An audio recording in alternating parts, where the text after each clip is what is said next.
Should you rent an apartment or buy a house when you first relocate to Florida? I get asked this question all the time, but answering it is not easy because the answer is different for every single person. It sounds like a simple question, but the answer isn't just about the money. There are lifestyle factors, job considerations, timing issues, and long-term consequences that can make one option a great decision or a costly mistake. In this video, I'm going to walk you through the real pros and cons of renting versus buying, so you can decide what actually makes sense for your particular situation. I'm Lee Johnson with Brownfield Real Estate Group, and I help people relocate here every single day. And just so you know, I am a realtor, not a leasing agent, which means I can show you houses for as long as you want, but I can't show you apartments. I'm more than happy to sit down with you and talk about these pluses and minuses for your particular instance. But if you decide to rent, I'll have to refer you to somebody else. I don't do rentals. I say this not to sound harsh, but to set clear expectations so that you understand how I can best help you. And honestly, one of the ways I help the most is right here, giving you the information you need before you move to Florida. These days, technology is a wonderful thing. You can learn an incredible amount right online about Palm Bay, Melbourne, Merritt Island, even Cocoa Beach, simply by watching my videos or learning more online. So many of my buyers feel confident purchasing because they already know the area before they even get here. But let's talk about renting first, because for a lot of people, renting feels like the safest option. Renting absolutely has its advantages. It gives you flexibility. If you're not sure about whether you want the bigger lots of Palm Bay or the convenience of Melbourne or even the job location of Merritt Island, renting buys you time to explore before committing. You don't always have to worry about repairs like AC going out. It's not on your bill. And depending on your situation, renting can have lower upfront costs, though that can vary depending on whether you qualify for a VA loan or maybe you're available to pay cash. That equation definitely shifts in those particular instances. Another reason why renting can make sense at first is if you're changing careers. Lenders care about continuity of income. If you're staying in the same field, transferring within the same company, or moving from one remote position to another remote position, qualifying for a mortgage can be pretty straightforward. But if you're switching industries or going from a W-2 to a 1099, getting approved right away can be tricky. Renting gives you that time to settle in and reestablish your employment history on paper, so you look more appealing to a lender. If you want to have these kinds of conversations before you're ready to decide whether you want to buy or rent, I am more than happy to set you up with a couple of different lenders and let you have open, honest conversations. Those are important too. Now, those are the pros, but renting does have its downsides too. Rents here can tend to be very costly, and they can go up every single year because the demand is so high. Pet restrictions can also be difficult, and I know how important those pets can be to you. Apartment living also means that there are hallway noises, upstairs neighbors, and you get the pleasure of walking your groceries all the way from the car to wherever in the complex your apartment might be. And sometimes that can be quite a walk. These are things you want to think about before you sign on the dotted line. Some people don't mind it. Other people find it wears on them surprisingly fast. And then there's the financial side of waiting. I have an example that has really stuck with me. A client of mine moved to Melbourne planning to rent for just 1 year. She wanted to get settled and learn the area before she bought. But then life got busy, and that 1 year turned into 5. And for 5 years, she paid almost $3,500 a month for her apartment. That's over $210,000 just gone. It's not part of her equity.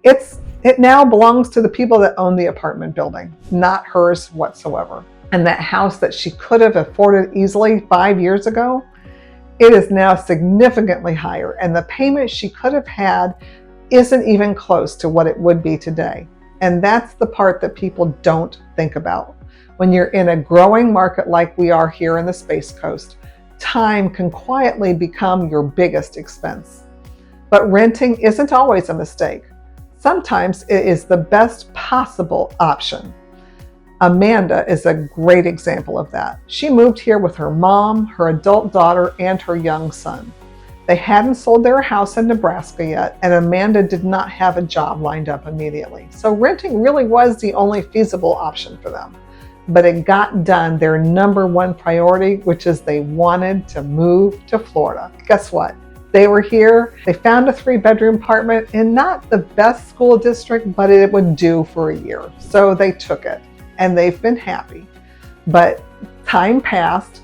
They sold their house in Nebraska. Amanda got a new job, actually doing exactly the things she had had before, so she has the continuity for her mortgage. And so now it was time to start looking for a home of their own. She was nervous. She assumed that prices had risen so much that they would still end up in a small 3-bedroom. And honestly, the resale market in her price range was tough. The best I could find was a 1,350 square foot 3-bedroom house that still needed work. But finally, I convinced her to look at a couple of new builds, and that changed everything. I was able to help her find a 4-bedroom, 1,850 square foot house, and she saved so much through the builder closing cost credits and interest incentives that she could install the fence for the dogs, build a brand new beautiful pool, and install the lanai that they really wanted right away. And it was in the school system that she wanted for her son. So for her, renting was absolutely the right move. Now let's talk about buying, because buying gives you stability, not just for yourself, but for your kids in school. Your monthly payment stays the same on a 30-year fixed year, even a 7-year ARM. The only way it varies is if you get a variable rate loan, and then you know what you're getting yourself into.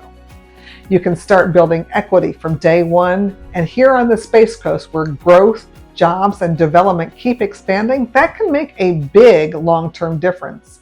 If you qualify for a VA loan, you may be able to get in with really low upfront costs. Builders often offer incentives like rate buydowns or closing cost incentives that can really make a difference and make a home far more affordable than people realize. And when you can choose new construction, you're building a brand new home with new roof, new ACs, new appliances, modern energy efficiencies, and warranties. All the things that remove the big repair fears that keep people renting way longer than they should. But buying also has its challenges. There's a higher commitment involved. You're responsible for maintenance, even if it's a minimal maintenance because you have a new home. You need to feel confident about the area that you're choosing, because buying into a long commute or a neighborhood that doesn't fit your life is really a lot harder to unwind once you've purchased. Insurance in Florida has a learning curve, and it's important to understand HOAs and CDDs and flood zones, all the little fun things that make moving to Florida an interesting learning curve. That's where having a knowledgeable realtor can really make the difference. My job isn't to just help you buy a house. It's to make sure that there are no surprises afterwards, that you understand everything from insurance to commute patterns to what your HOA will or will not allow you to do. So how do you decide whether to rent first or buy right away?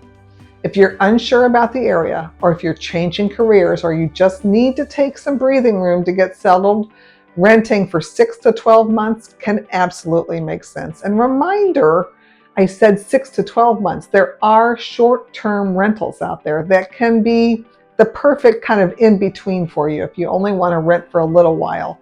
But if you know that you're staying and you're comfortable with the area, or you qualify for a strong VA benefits or builder incentives, buying sooner will often give you a much better long-term value, especially in communities where both prices and rents tend to rise.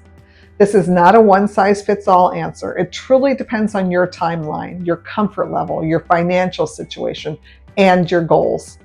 My role is to help you sort through all of that so you can make the decision that's right for you, not just today, but long-term.